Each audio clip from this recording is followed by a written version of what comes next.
My name is Grace Anderson. I'm 34 years old, and I found out about my house at my parents' 40th anniversary dinner. My grandmother set down her fork, smiled at me across the candles, and asked how I liked the house she'd bought me, while I was paying $1,080 a month for a one-bedroom apartment with a shower that ran cold every third day. I remember the clink of my sister's wine glass stopping halfway to her mouth. I remember my mother standing up very fast to refill water nobody had asked for. What my grandmother did next, nobody at that table saw coming. And what I found 3 days later, sealed inside my mother's china cabinet, was worse than anything anyone said out loud that night. Before this was over, I would sign a piece of paper my family never saw coming, sit across from my mother at that same table, and learn exactly what my place in this family had cost, down to the dollar. Welcome back to Calm Drama Stories, where family secrets come to light and quiet women stop paying for everyone else's peace. If stories about standing up for yourself speak to you, drop a comment below and tell me where you're listening from, and be sure to subscribe. Because you'll want to hear how a woman with a smile and a cane took my whole family apart without ever raising her voice. Let me back up a week. I work nights in the pediatric intensive care unit at the Children's Hospital in Dayton, Ohio. 12 years on the floor. I put myself through nursing school on double shifts and a diet of gas station coffee, and I have held the hands of more frightened mothers than I can chart. I'm good in a crisis. It's the quiet weeks that get expensive. That Tuesday, I came home at 8 in the morning and found a letter taped to my mailbox from the property company. Effective the first of the month, my rent was going from $940 to $1,080. $140 a month for the privilege of a parking spot I had to defend like a homestead claim. I stuck the letter to my refrigerator with a magnet shaped like a chicken, watered the pothos on my windowsill. His name is Herb, don't judge me, and did the math standing up. I could cover it. I could always cover it. That's the thing about being the daughter who covers things. Everyone stops asking whether you should have to. I'm the one my family calls when Dad's blood pressure medication changes, when the insurance company won't budge, when a form needs reading or a hard phone call needs making. I keep a folder for their paperwork the way I keep charts for my patients. Neat, dated, ready. My week had exactly one obligation that wasn't a shift. My parents' 40th anniversary dinner, which I was cooking, because of course I was. I figured the biggest emergency on my calendar was getting the roast out on time. I have never been so wrong about a dinner in my life. To know my family, you only need to watch us set a table. My mother, Carol, 63, directs. She ran the front office of an elementary school for 30 years, and she has never met a room she didn't reorganize. My father, Bill, 65, retired electrician, checks the weather. He checks it when things are calm, and he checks it harder when they aren't. A storm front in another state has gotten that man out of more arguments than any lawyer could. And then, there's my sister, Madison, 31, office manager at a dental practice, divorced 2.5 years now from a man named Kyle, who left the way he arrived, suddenly, and with somebody else's suitcase. She has a 5-year-old Tyler, who is the single best thing our family has produced in a generation. I love them. I want that on the record before everything else goes on it. When I was 11, Madison spent 4 nights in the hospital with asthma, and I stayed home making boxed macaroni for my father because Mom slept in a chair on the ward. When they finally came home, my mother put her hand on my head like she was paying out wages and said, "Family carries family." I stood a little taller. I was 11. I didn't understand yet that in our house, that sentence only ever pointed one direction. Some families pass down silverware or a cabin at a lake. Mine passed down a job description. There was the daughter who needed carrying, and the daughter who carried. And nobody ever once asked which one I wanted to be. I would have said it didn't bother me. I would have said it right up until the night of that dinner.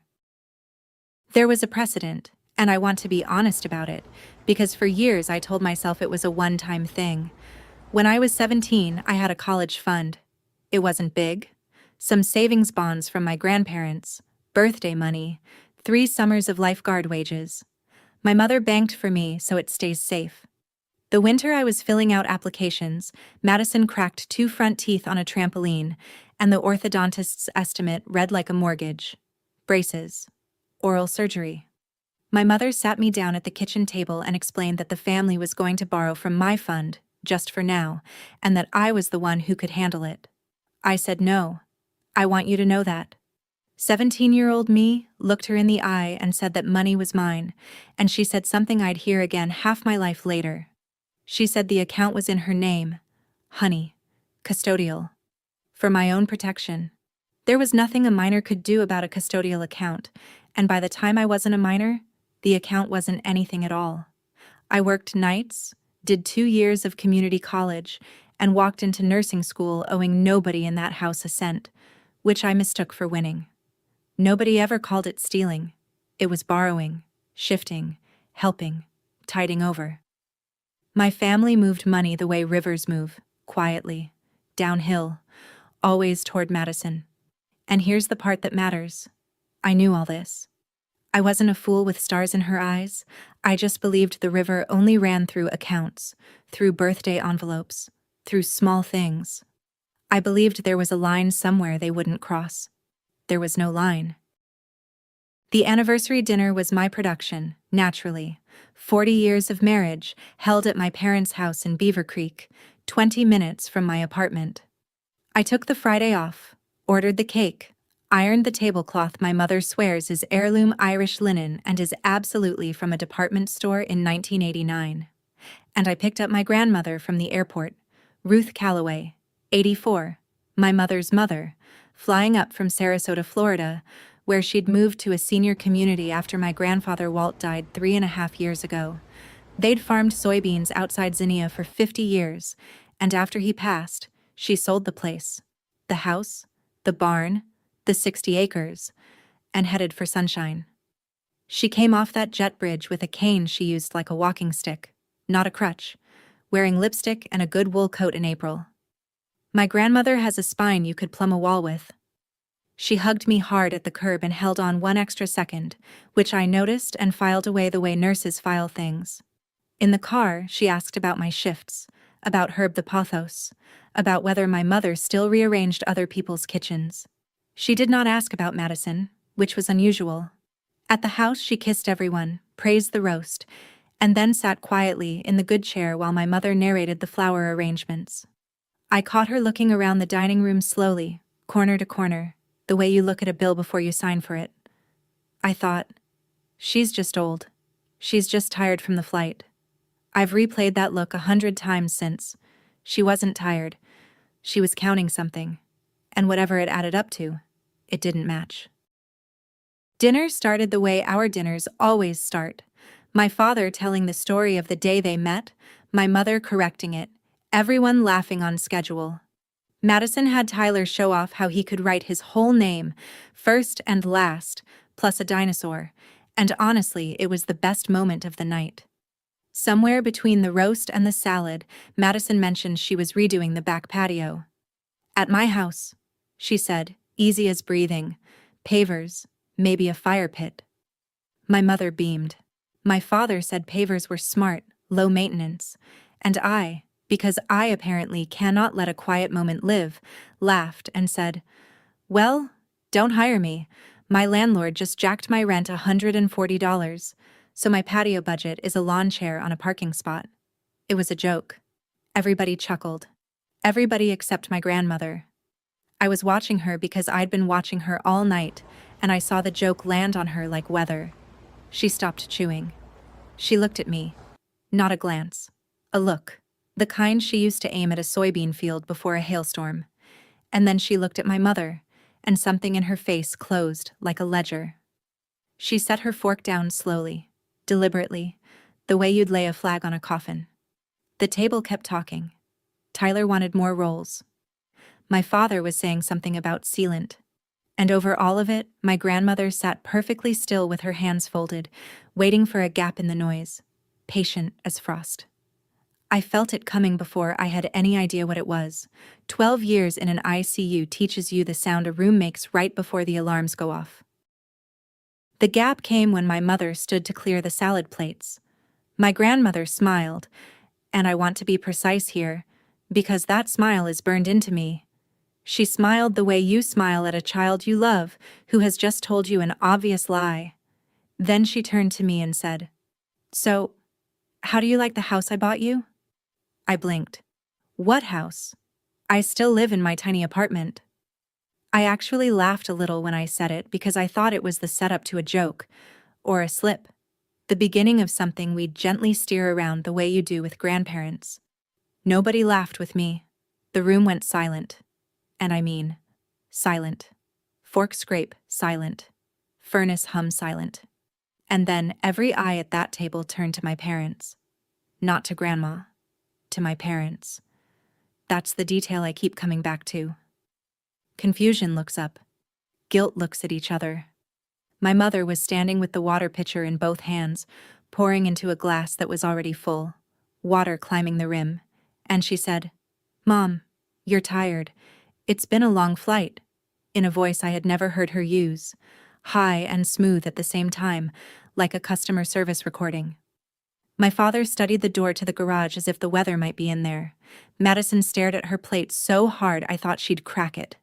And Tyler, 5 years old, God bless him, looked around the table and said, "What house?" Out of the mouths of babes. Nobody answered him either. My grandmother let the silence sit for one long breath, then another. Then she did something none of us expected. She laughed.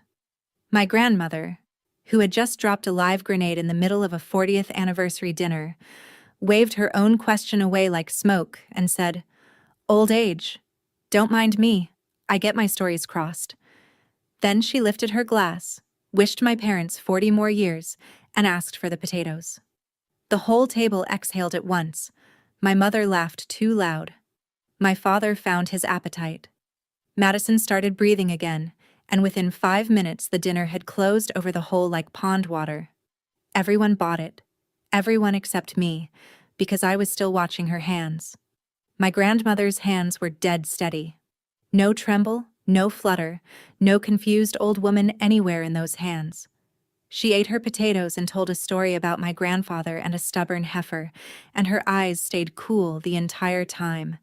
And I sat there with my pulse going like I'd walked into a room where the monitors were quiet but the numbers were all wrong.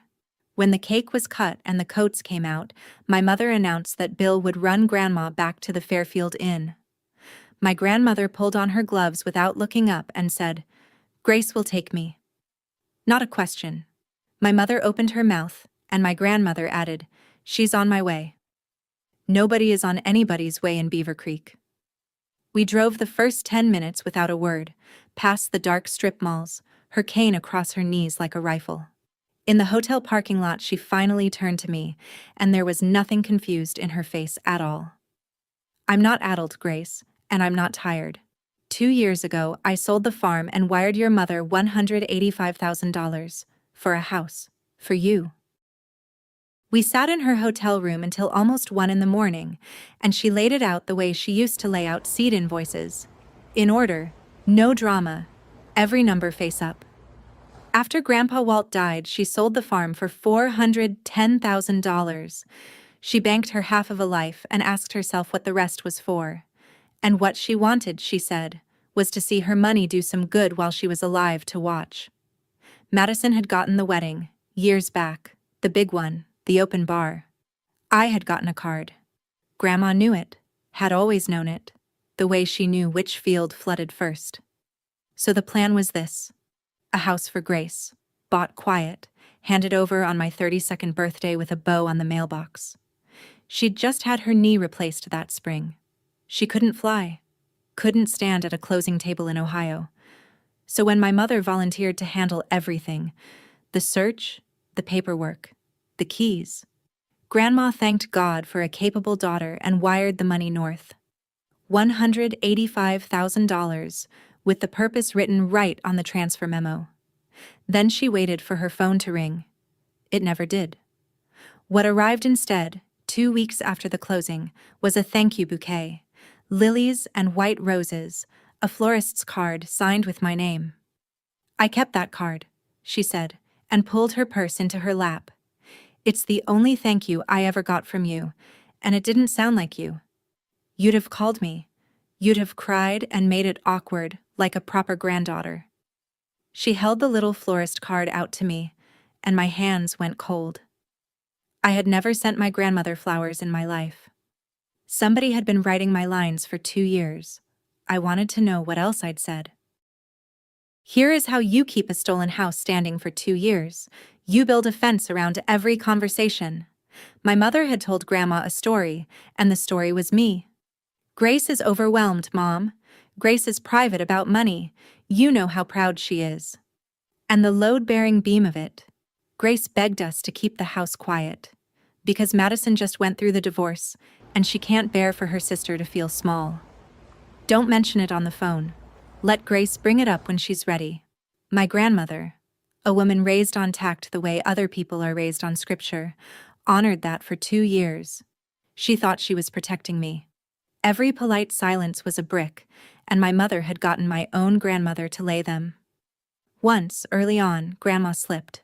She asked me on the phone, "Are you settled in, sweetheart?"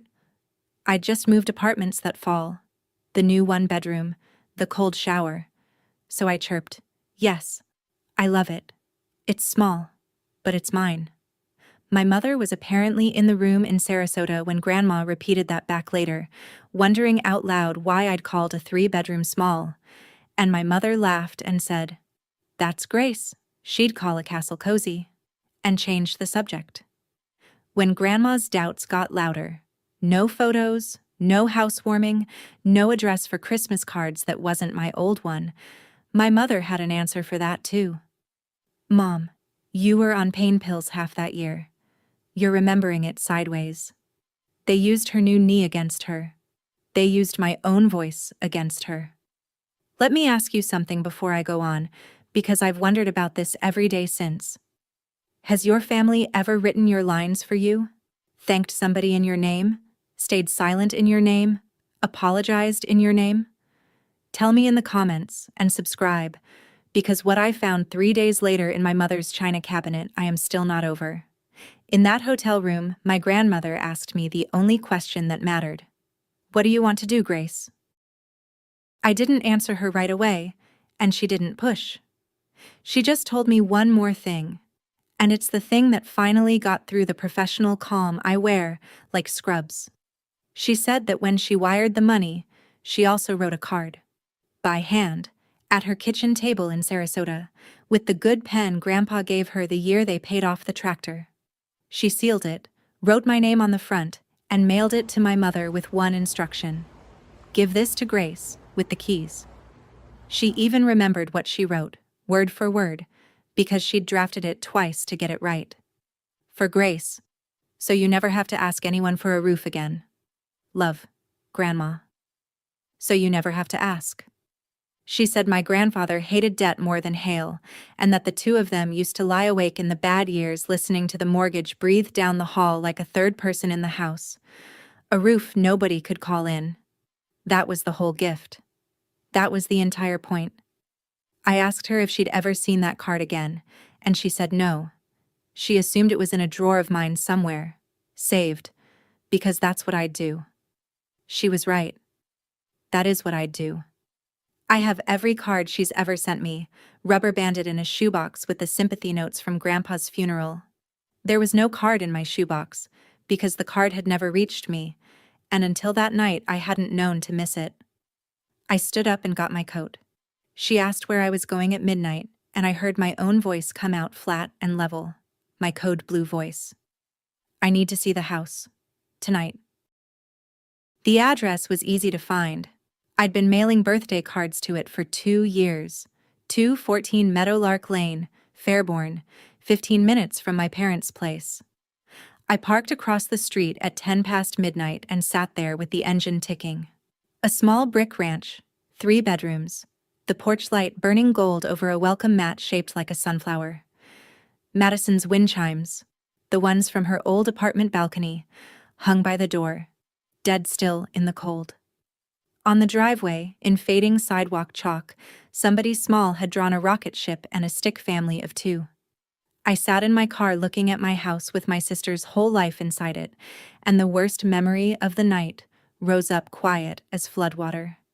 2 years ago, I helped her move in. I took a Saturday off after a night shift, and I carried her couch through that red front door. I hung Tyler's curtains, the ones with the planets.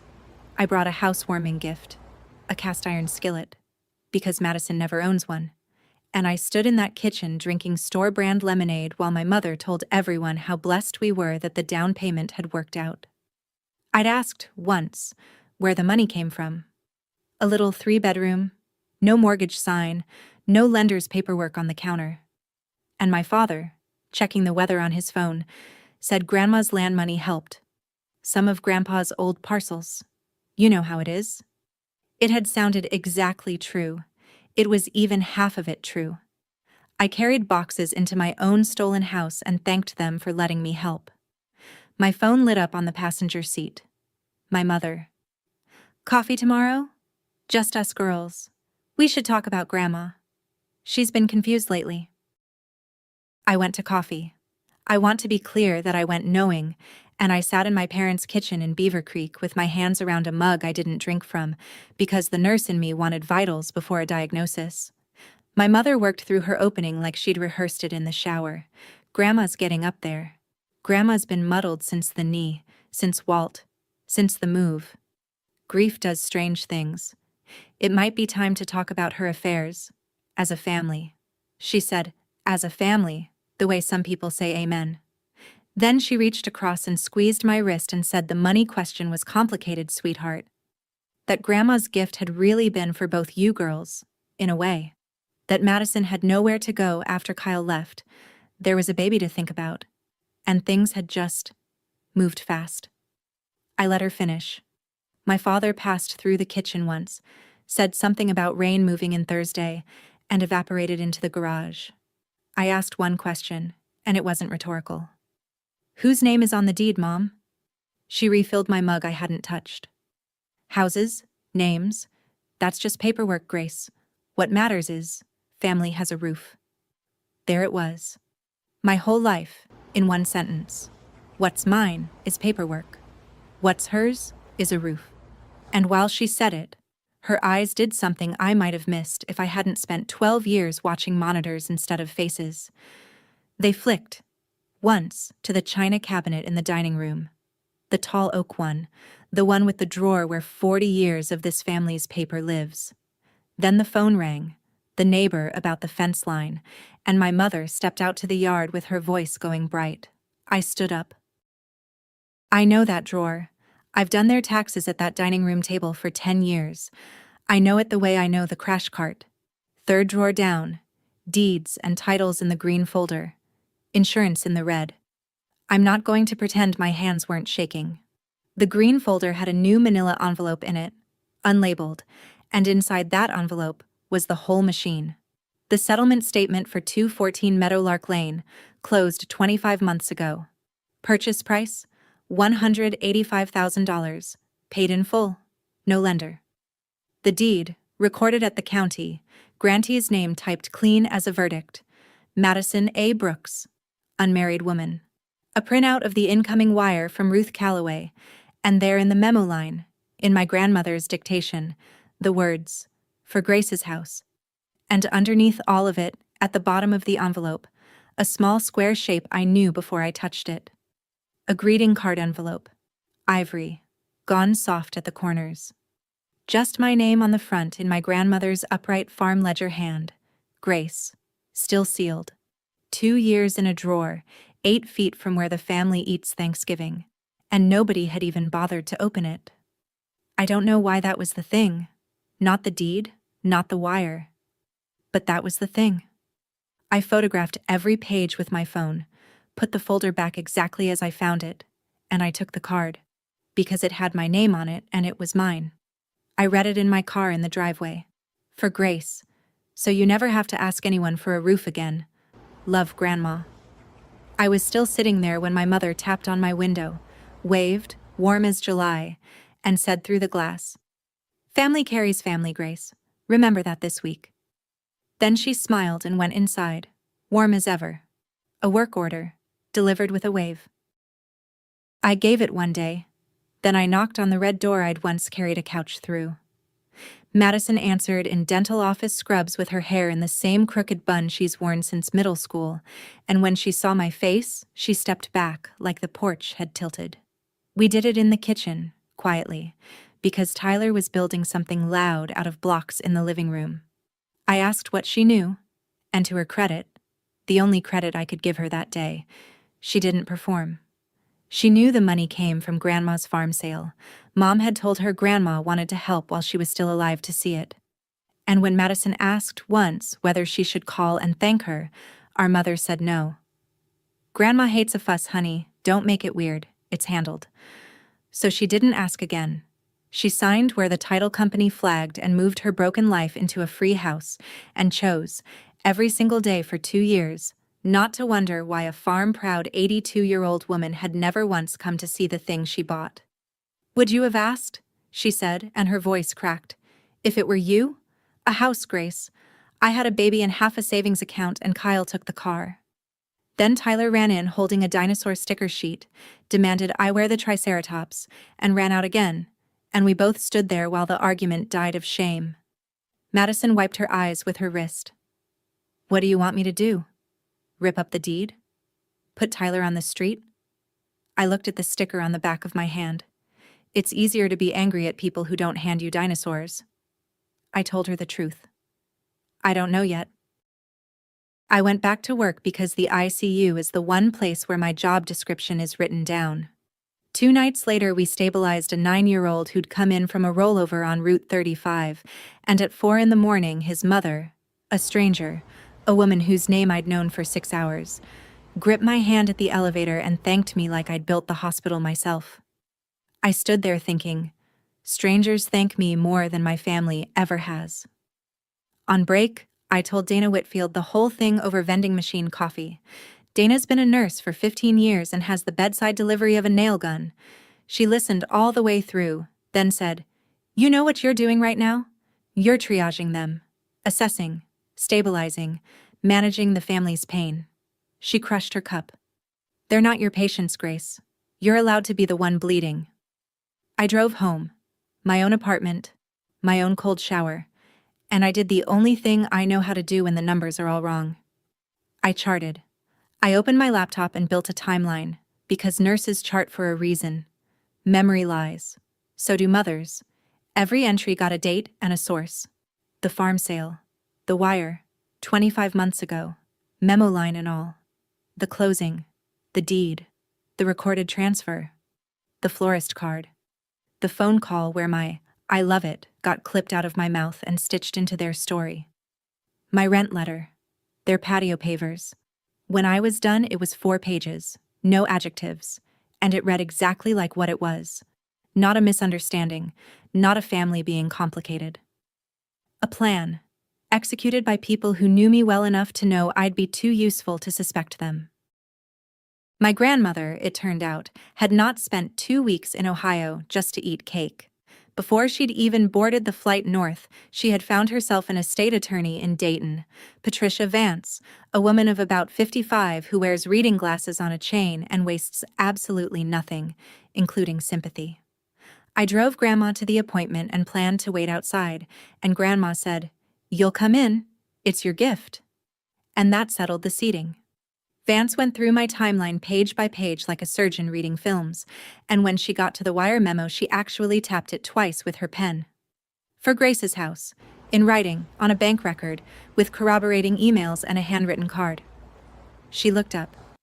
"I do this for a living, and I want you to hear me. This paper trail is unusually clean. Money entrusted for a stated purpose and converted to another use. That's not a family squabble, that's conversion. Civilly, it's very winnable. Depending on how the county prosecutor feels, it may be more than civil." The word criminal sat down at the table with us, and nobody asked it to leave. Vance laid out the ladder. First, a demand letter. Return the $185,000 within 30 days.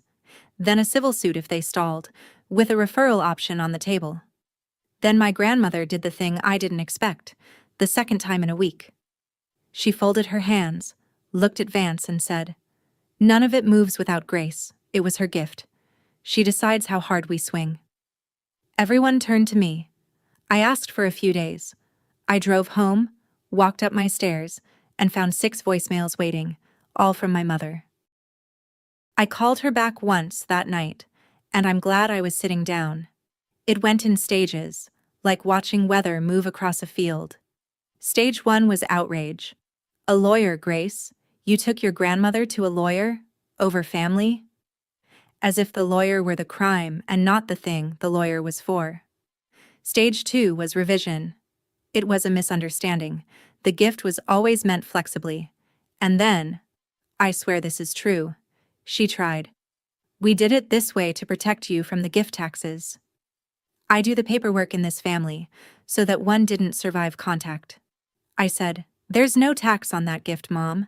It's under the lifetime exemption and you know it, because I'm the one who explained that to you when Grandma sold the farm. Silence on the line, 3 seconds of it. And that's when I got the truth. Because stage 3, with my mother, is always the truth. Said like a slammed door. Her voice dropped into a register I'd only ever heard aimed at other people. Fine. Yes. We used it for Madison. She was drowning, Grace. She had a baby, and that man left her with nothing. A beat. And then, flat as a nutrition label? You didn't need it. Not an apology. Not even a defense, really. A policy statement. You didn't need it. I stood in my kitchen listening to my mother explain that my inheritance from a living, breathing grandmother had been means-tested at her dining room table without me, and I understood, finally and completely, that this had never been a mistake anyone was going to fix. It was a system, working exactly as designed. I said goodnight. Then I sat down and made a decision about the letter. My father showed up at my apartment the next evening holding his cap in both hands like a man at a funeral home. I made him decaf. He sat on the edge of my couch, the couch's twin lives in Madison's living room, in my house, but I didn't say that. And he asked me to make it stop. That was his phrase. Make it stop, Gracie. He said my grandmother was old, that this lawyer business would poison whatever years she had left, that a family can survive anything except a courtroom. Then he made his offer, and it was so sad I had to look at Herb on the windowsill to keep my face still.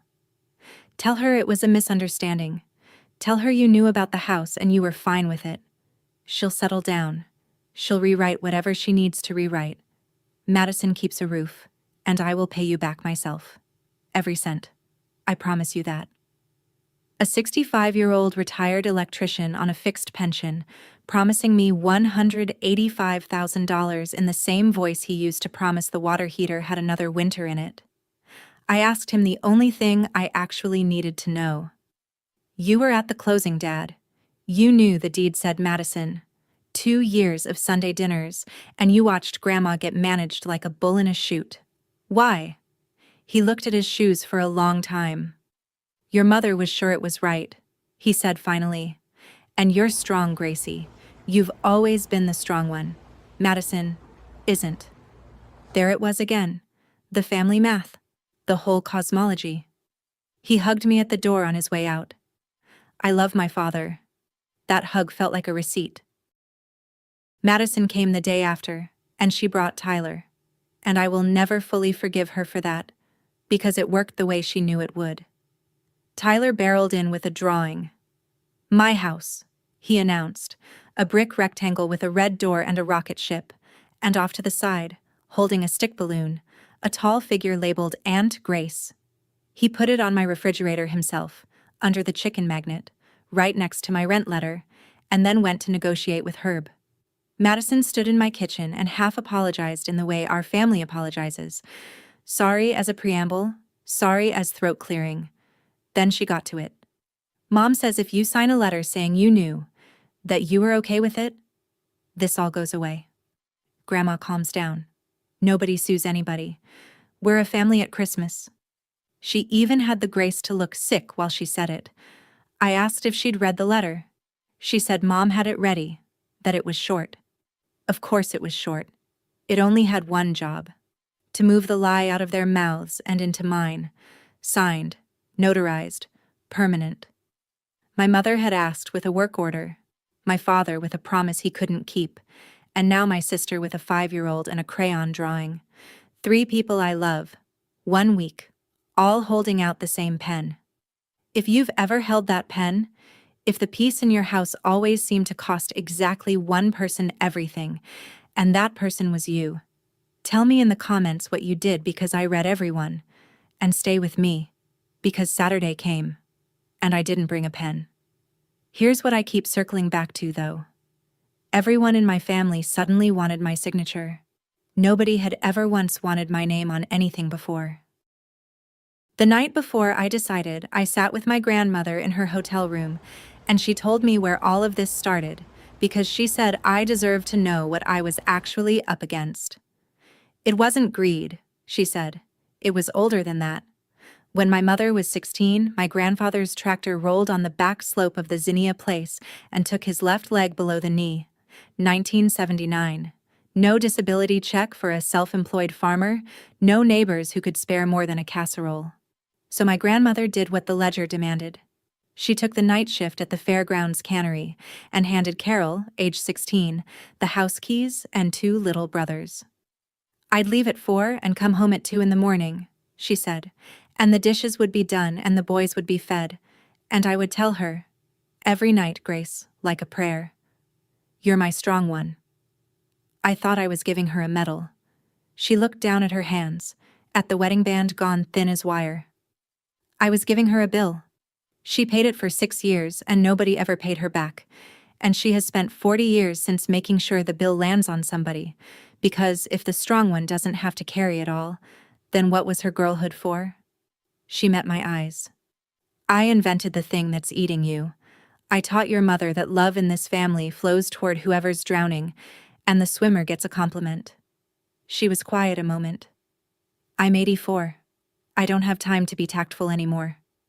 She wasn't rescuing me, I realized. She was paying down her own debt. There's a difference, and it mattered.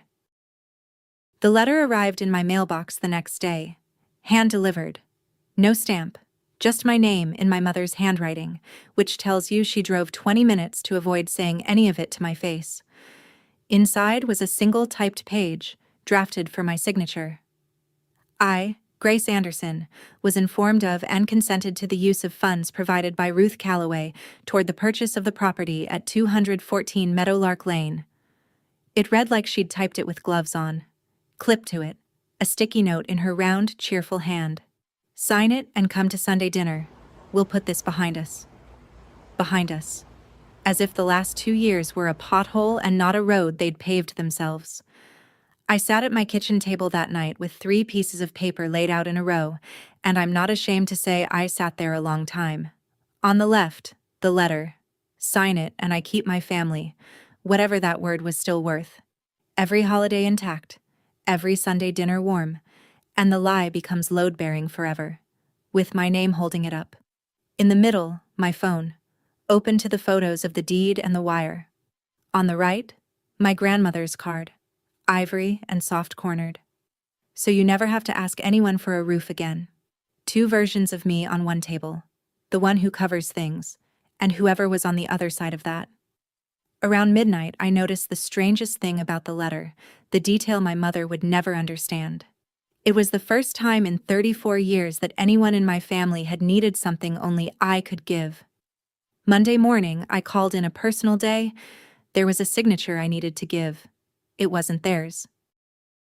Patricia Vance's office smells like paper and lemon oil, and on that Monday morning, it was the calmest room I'd stood in for 2 weeks. She had the affidavit ready. It was not long, and every line of it was true, which is a strange thing to notice about a document until you've spent days holding its opposite. I, Grace Anderson, was never informed of the gift. I never received it. I never consented to its diversion. I attached my timeline and the photographs of the settlement statement, the deed, the wire memo with my name in it.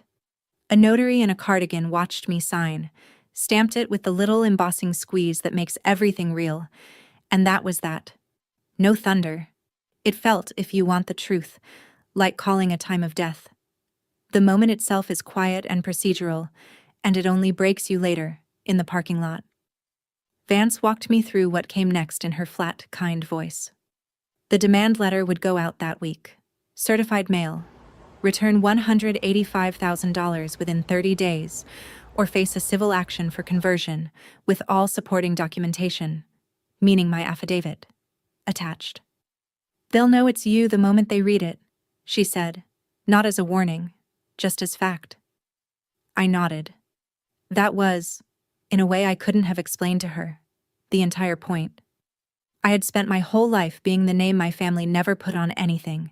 They'd put me on a florist's card, on a script, on a lie, 2 years long. Now my name was on the truth, notarized, and no amount of Sunday dinners could unsign it. I sat in my car in the lot and breathed.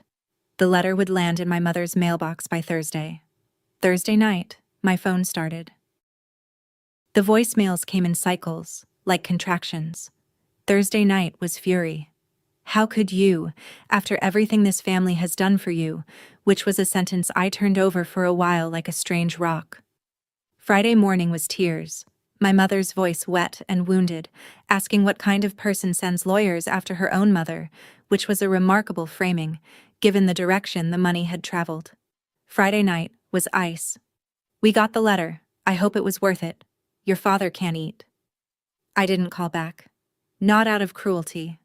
I'd just finally noticed that every conversation with my mother was a room she'd already arranged, and I was done walking into arranged rooms. By the weekend, her version was in circulation. My cousin Beth texted me a screenshot from the family group chat I'd apparently been removed from. Grace is suing her own mother over a misunderstanding about Grandma's money. Poor Ruth is being taken advantage of by a lawyer. Aunt Sharon, my father's sister, a woman I'd driven to 2 colonoscopies, sent me a single line. Hope you're proud of yourself. Sunday came, and for the first time in my adult life, Sunday dinner in Beaver Creek happened without me. I know because Madison, out of habit or guilt, posted a photo of Tyler holding a biscuit, and behind him you could see the table, fully set, with one chair pulled out and empty like a tooth. I did not respond to any of it. No corrections in the group chat. No counterstory, no screenshots of the deed fired back like artillery. The truth was already traveling by certified mail. It didn't need my help. Then Tuesday, my father called. Not to apologize, to summon. He used his careful voice, the one for ice storms and power lines. Saturday, at the house. Your mother wants to settle this, all of us, around the table like adults. Bring your grandmother. In the background, I could hear my mother not whispering instructions, and I understood the shape of it immediately. This would be an ambush catered as a peace summit. A united front, the letter on the table, Tyler deployed somewhere visible, and me, managed back into my chair by sheer familial gravity. I said we'd come. I heard my mother exhale in the background, satisfied, and I let her be satisfied, because it was the last thing I'd ever hand her for free. Then I spent the week getting ready in my own way. I worked my shifts. I slept badly and charted anyway. I had one long phone call with Vance and one short one with my grandmother, who listened to what I was planning to say and was quiet for a moment, and then said, "Walt would have liked you in a fight." I put her card in the inside pocket of my good coat, where I could feel the corner of it against my ribs. Saturday morning, I stood in front of my mirror the way I stand outside a room before a code. Breathe in, count the equipment, know your job. I walked into that house calm, counted, and already certain that somebody's version of this family was going to flatline at that table. It just wasn't going to be mine. They'd set the dining room like a holiday, the department store Irish linen, the good dishes, coffee cake nobody would touch. Same table as the anniversary. My chair was in its usual spot, and I want you to notice, as I did, that everyone expected me to sit in the same place I'd sat my whole life. Tyler was installed in the den with cartoons turned up loud. My grandmother took the seat beside me, cane hooked on the table edge, and folded her hands. My mother waited until the coffee was poured, hostess to the last, and then presented the family solution with the bright, efficient warmth of a woman explaining a new carpool schedule. Point 1. Madison and Tyler stay in the house because a 5-year-old needs stability, and surely nobody at this table wants to punish a child. Point 2. Mom and Dad would make it right with Grandma. $300 a month, every month faithfully, until the amount was repaid. Point 3. I sign the letter. Grandma calls off the lawyer and tears up that awful demand, and this family puts a hard season behind it. She smiled around the table. Family carries family, she said. That's what we do. I sat there and did the arithmetic the way I do drip rates, automatically, without deciding to. $185,000 at $300 a month is over 600 payments, 51 years, and change. My mother would be 114 years old when the last check cleared. My grandmother would have been dead for decades. It wasn't a repayment plan. It was a funeral schedule for the debt, and everyone at that table knew it except possibly my father, who was looking at the window as if weather might still save him. My mother slid the letter across the linen and set her own pen on top of it and looked at me with total confidence. Fourth time, fourth pen. I didn't touch the pen. I put my hands flat on the linen, and I heard my own voice come out the way it does over a bed when the numbers are crashing. Low, even, unhurried, because panic is a luxury that costs other people. I signed something on Monday, I said. A sworn affidavit, with Grandma's attorney. It says I was never told about the gift, never received it, never consented. It's attached to the demand letter you got Thursday. The truth is already on record, Mom. It doesn't need my permission anymore, and neither do you. The room did that anniversary dinner thing again, that total silence, except this time nobody was confused about where to look. My mother's face went through 3 seasons in 5 seconds. You'd already...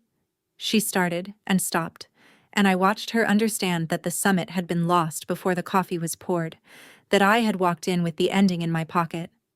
And then she went off like a kettle left too long. The volume I'd been braced for my whole life, hands flat on the table, china jumping. Ungrateful. Cold. After everything. Tearing this family apart over a house. A house. When your sister had nothing and you were fine, you were always fine. And then it came. The sentence underneath every other sentence, the one she'd said on the phone like a label and screamed now like a creed. You didn't need it. I let it land. I let it sit on the linen between us with the untouched cake and the pen, and I said quietly, "You're right. I never needed a house. I needed a mother who asked me before she decided what I needed." She opened her mouth and I finished it, because 30 years were done waiting their turn. I've carried this family since I was 11, Mom. Dad's paperwork. Madison's rent, twice. Your mother's tact, apparently. Even my thank you notes. Family carries family. You're right about that, too. You're just the only people I've ever met who won't carry back. My father stood up. And for a second, nobody, including him, knew which way he was going to face. He faced the window. Of course he did. He stood there gripping the chair back, looking at the yard, present and absent at the same time, and that was somehow the most honest thing any of them had done all month. It was my mother who cracked. And I need to tell this part carefully, because for about 30 seconds, I saw the 16-year-old under the 63-year-old, and I'm not going to pretend I didn't. Her voice dropped out of its scream into something scraped and young. Nobody ever bought me a house, she said. I was 16 when Daddy's tractor rolled. I raised 2 boys on a stove I could barely reach while she, a hand toward my grandmother, not quite pointing, worked nights at the cannery. I gave up my spot at nursing school. Did you know that? I was going to be the nurse. A laugh with no floor under it. I asked for help once in my whole life, and this family told me I was the strong one and handed me the next thing to carry. So no, Grace, you don't get to be the first woman in this family who puts herself first. That is not how this works. The room held still. It was the truest thing my mother had ever said to me, and it explained everything, and it excused nothing, and those 2 facts just had to sit in the same chair. Then my grandmother spoke, for the first time since we'd sat down, very quietly, to her daughter. She's not the first, Carol. She's the first one I got to stand behind. I couldn't afford to stand behind you. It's the worst debt I ever carried, and I am paying it now to her, because you won't let me pay it to you." My mother looked at her mother for a long, terrible beat. Then she froze over, the cracked ceiling shut in front of us, and turned to me with a face like a locked door and said, "If that affidavit reaches a courtroom, you are no daughter of mine." The price, spoken out loud at last. "Then I'll miss you," I said. "I've had practice. I've been missing you from across this table my whole life." Madison made a small sound, and I turned to her, because the next part was hers, and mine, and I'd been carrying it all week like the card in my coat. "Here's what I came to say," I told the table. "One condition, and it's not negotiable, and it's not what any of you think. The money gets repaid to Grandma. By the people who took it. Not by Tyler's roof. The debt belongs to this table, not to a 5-year-old's bedroom." My mother blinked. Madison stopped breathing. "Madison, you get 6 months. Walk into a bank and put a mortgage on that house in your own name, and every dollar of it goes back to Grandma. Mrs. Vance will paper it. You'll be the first person in this family to actually pay for the thing you live in, and honestly, it might suit you." I looked around at all of them. "And I don't want the house. I want that herd. I know what it feels like to find out the ground under you was never yours. I'm not handing that feeling to a little boy who draws me holding a balloon.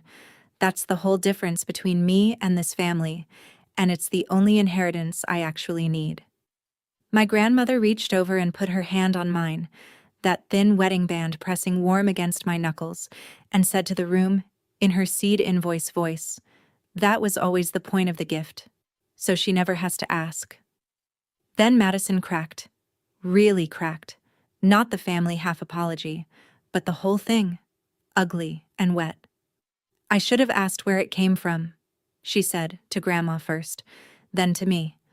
"A free house doesn't happen to people like me. I knew that. I didn't want to know it, so I just didn't ask. I'm sorry, Grace.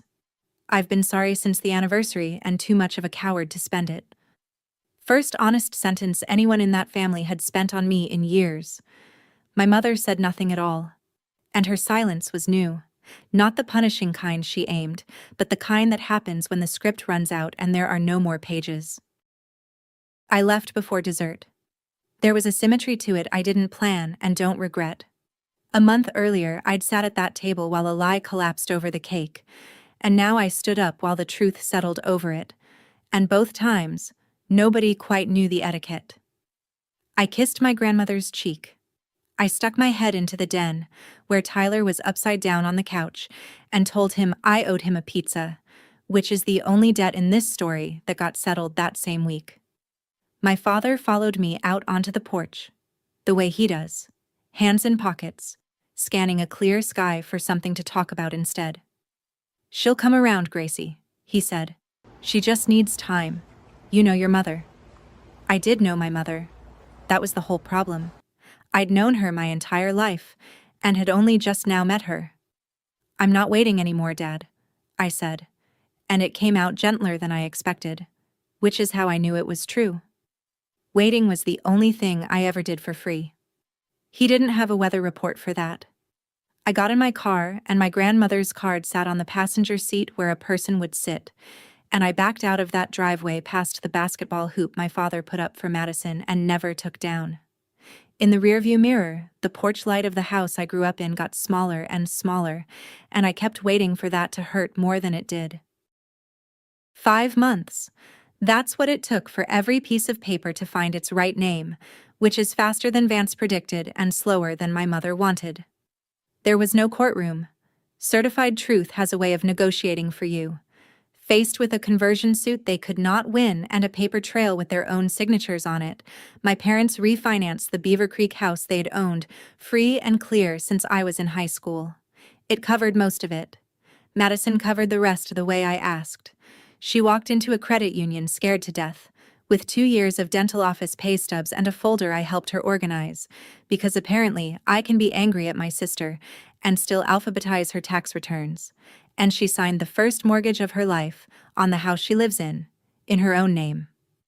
214 Meadowlark Lane finally started getting paid for by the woman who lives in it.